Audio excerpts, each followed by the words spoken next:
일말의 양심이 있다면 지금이라도 경질하십시오. 12구 참사 이후 극단적 선택을 한 고등학생이 참사 희생자로 인정받게 되었습니다. 이로써 12구 참사 희생자는 모두 159명으로 늘었습니다. 당연한 결정이 이뤄지기까지 너무도 오랜 시간이 걸렸습니다. 만시지탄입니다. 생존자의 극단적 선택은 참사가 여전히 현재 진행형이라는 뜻입니다. 희생자를 잃은 유가족뿐만 아니라 생존자들에 대한 섬세하고 꾸준한 대응이 중요하다는 걸 말해줍니다.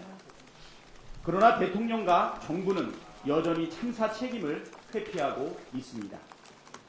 윤석열 대통령이 새해 첫 국무회의에서 당분간 개각은 없다는 입장을 밝혔다고 합니다. 이상민 행정안전부 장관 경질을 요구하는 12구 참사 유족들과 국민들을 향한 선전포고의 다름 아닙니다. 이상민 장관은 12구 참사에 대한 책임을 누구보다 무겁게 져야 할 당사자입니다. 경찰과 소방을 관할하고 국민의 생명과 안전을 책임져야 할 주무부처 장관임에도 사전 대비도 사후 대응도 제대로 하질 않았습니다. 오히려 참사 초기부터 지금까지 하루가 멀다 하고 무책임한 망언을 쏟아내며 공분을 샀습니다. 윤석열 대통령의 이상민 장관 지키기는 159명의 목숨을 앗아간 참사 책임을 절대 지지 않겠다는 뜻으로밖에 이해되질 않습니다. 대통령이 국민과 맞서 싸우겠다는 것입니까? 참사 초기 며칠 내내 분향소를 찾은 것은 그저 보여주기용 쇼였습니까? 윤석열 대통령이 일말의 양심이라도 있다면 이상민 장관을 즉시 경질하길 바랍니다. 이재명 측이란 언론 플레이 뒤에 숨어 없는 사건을 만들어내는 검찰 지겹지도 않습니까?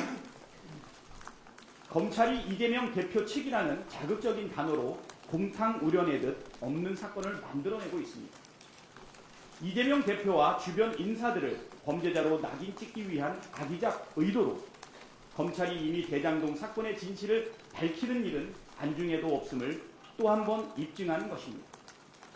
서울신문은 지난해 12월 30일 그간 천화동인 이재명 대표 측 지분에 대해 들은 적 없다고 증언했던 정영학 회계사가 검찰 조사 과정에서 입장을 바꿨다고 보도했습니다. 정영학이 제출한 하드디스크에서 천화동인 지분표를 확보했다는 내용까지 덧붙인 검찰발 기사입니다. 이어 1월 2일 서울신문은 서울중앙지검 반부패 수사 1부 엄희중 부장 반부패 수사 1부가 천화동인 1호 지분 일부는 남욱 변호사가 명의신탁을 한 것이라는 취지로 작성된 약정서 문건을 확보했고 이 문건이 이재명 대표 측에 대한 수익 약정과 관련이 있다는 보고조사 중이다라고 보도했습니다. 결국 핵심은 천화동인 실소유주입니다.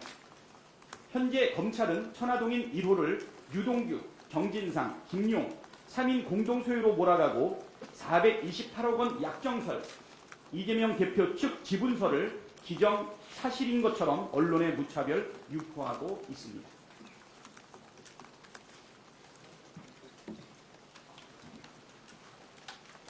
하지만 정작 검찰이 지난해까지 핵심 증거로 삼았던 정영학 녹취록은 천화동인 1호의 실소유주가 유동규 단 한 명임을 명백하게 가리키고 있습니다.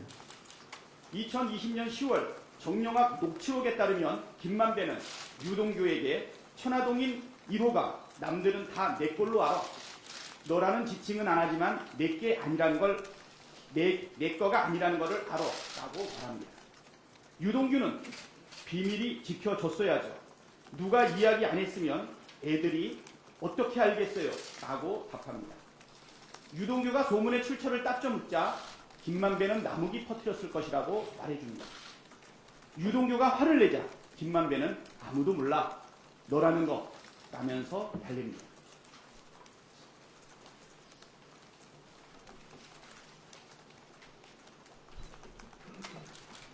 (2021년 2월 4일) 정영학 녹취록에는 남욱이 실소유주 소송을 하면 김만배가 합의금 명목으로 700억을 남욱에게 전달하고 남욱이 유동규에게 이 돈을 전달하는 것으로 입을 맞추는 내용이 나옵니다. 이 과정에서 김만배는 남욱이 중간에서 가로채지 않을지 걱정합니다. 이 돈이 정진상, 김용에게 전달하는 뇌물성 자금이라면 벌어질 수 있는 일일까요? 이처럼 정영학 녹취록에 따르면 김용, 정진상이라는 이름은 등장조차 하지 않고 천화동인의 소유자는 유동규 한 명입니다. 검찰은 뒤집혔다는 정영학의 진술을 핵심 증거로 내세울 것으로 보입니다.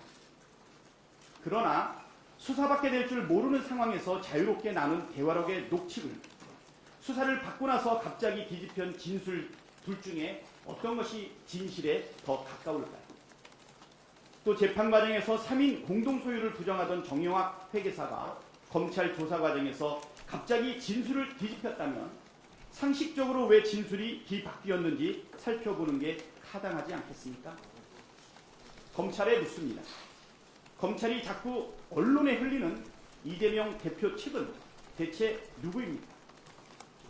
유동규도 이재명 대표 측입니까? 아니면 검찰이 확보했다는 천화동인 지분표 약정서에 정영학 녹취록에는 없던 김용, 정진상 이름이나 그 돈을 이재명 대표가 전달받았다는 증거라도 나옵니까?